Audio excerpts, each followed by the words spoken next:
Labas vakaras. Ir štai vėl video apie hakinimą. Praeitas video buvo užbainintas. Nežinau, kodėl jums taip nepatiko jį reportinut, nors gavo peržiūrų. Tai dabar saugikliam pasidarom šitaip. Daug ko neberodau, užtušuojam, uždedam blue screeną, kad nesimatytų kitur kas nors. Ir esmė tame.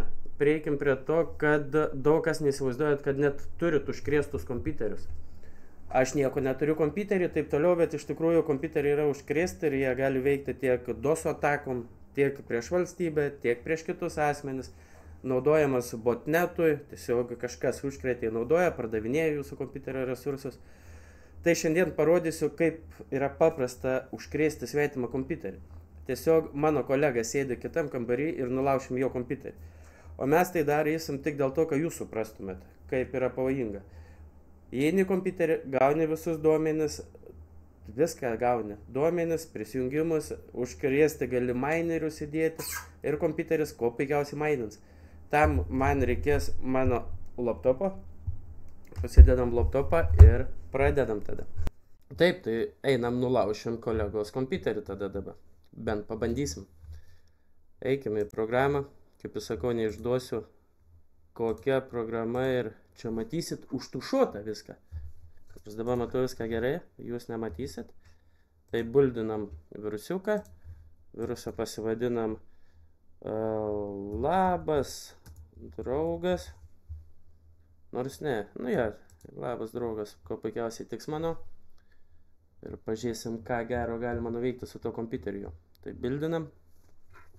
Kaip smagu, nieko daryti net nereikia, viską padaro programa, tiesiog duodi nurodymus ir nereikia jokių kodų.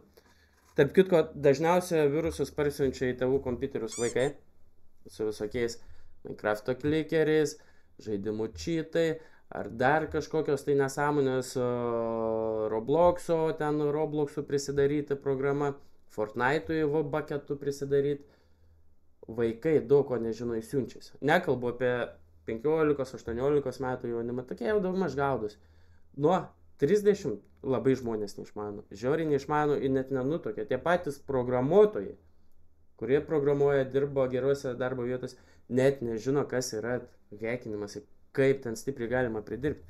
Gerai, turime labas draugas savo virusą ir mums dabar bereikia užkrėsti draugo kompiuterį. O kai užkrėstumėm draugo kompiuterį, mums tada reikia, aš jam nusiųsiu tiesiog per telegramą. Vicka, taip. Labas draugas. Imk, ką turiu. Taip. Ir dabar išsiųskime draugui šitą virusiuką tada. Taip, taip. Ir siunčiame. Ir tiesiog palaukime, kol atidarys. Stebėkime. Taip, jis dar nemato, bet toj pamatys. Atsidarome savo programą ir dabar laukiam tiesiog notification'o. Taip, ir mes gavom notification'ą su juo. Tai dabar tiesiog iššokime jį, turim visą jo lokaciją, viską turime. Kas svarbiausia, galima iškasti vardą, pavardę, pakišti fake visokių saitų, ta prasme, įsivaizduokim, dabar norim prisijungti kokį tai PayPal'ą, nes pamatėte, kad turite daug pinigų, bet jūs turite authentication'us. Tai tiesiog kiša padirbtus saitus, jūs ten rašot, nors iš tikrųjų prisijungėt viską pas jį kompiuterį. Kitas dalykas, bitcoinas. Jums turit bitcoiną, bet jis negali prisijungti. Tai tiesiog jis tam kompiuterį gali būti nustatęs programas mėnesį. Lauks, kol jūs tik prisijungsit į savo wallet. Ir viskas dengsim, va taip. Tai gerai, ėmė pažiūrėti, ką čia galime padaryti. Galime stebėti jo ekraną, sistemos informacijos nematom, galim keyloggerį įstatyti, galim po jo file managerį pavaikščioti. Taip. Taip, turim jo C diską, galim panašyti po jo C diską pilnai. Galim po jo failus pavaikščioti, userius, viską galime. Galime, pažiūrėkim, ką veikia mano kolega, davai. Užmeskim akį, ką jis išdarinėja. Mačiom smalsu. Tikiuosi nežiūri kokių porno saitų, nes būtų labai nesmagu pagauti tokiai pozicijoje. Taip, krauna. Taip kitko, aš turiu jo permissioną, todėl aš kaip ir galiu tai daryti. Jis nelabai. Kokia kamerėlė. Užsižiebė, kiek suprantu, lemputę gerai va turėti identifikacijas. Užsižiebė, jis sužinojo, kad turi, bet nesislėpė, nežino, kas jį žiūri. Taip, dabar pažiūrėkim stylerius. Eikim į stylerį. Ir galim viską nusigrebinti su vienu mygtuko paspaudimu, nurodom, kur įsaugoti ir įsisaugokim. Taip, iš jo matau jumą 117 bitų. Ir eime dabar pasižiūrim, ką paėmė iš jo gero, kur yra tekstų failas, nematau, įsisaugoju. Štai. Štai jis. Įeikime. Screenshotą, aišku, kompiuterį ką tik perinstaliuoti Windows'ai, todėl nieko ir negavom. Taip. O, ką jis veikia? Wallpapers žiūri. Ir kaip visada informacija ir taip toliau. Bet čia atsiranda, jeigu yra Bitcoin walletas, atsiranda Steam'ai, atsiranda passwordai, ką surodęs TikTok'uose. Galit nueiti, pasižiūrėti, surodęs database'us, ką ten galima rasti. Gerai, eime pasižiūrėti. Dar galima padaryti jam iš DAI. Jeigu tiesiog patrolinkime jį, šokime į fun, wallpaperis, padarykim dabar, kad jam pelė blogai veiktų. Dešinys, jo, ok. Užkrauna, dabar bičiu spaus, ir nebesispaus, nesupras, kas dedasi. Bet šiaip niekas taip nedaro. Ir mano mėgstamiausias variantas įeiti į YouTube ir nusiųsti jam kokį vaizdo įrašą. O jam dabar geriausia būtų nučiūsti, ką čia tokio. Taip, manau, Mr. Beast mes visi norim pažiūrėti. Op, op, aišku, reklama. Mūsų tas nebedomina, turim. Ir nusiųskim jam tiesiog šitą.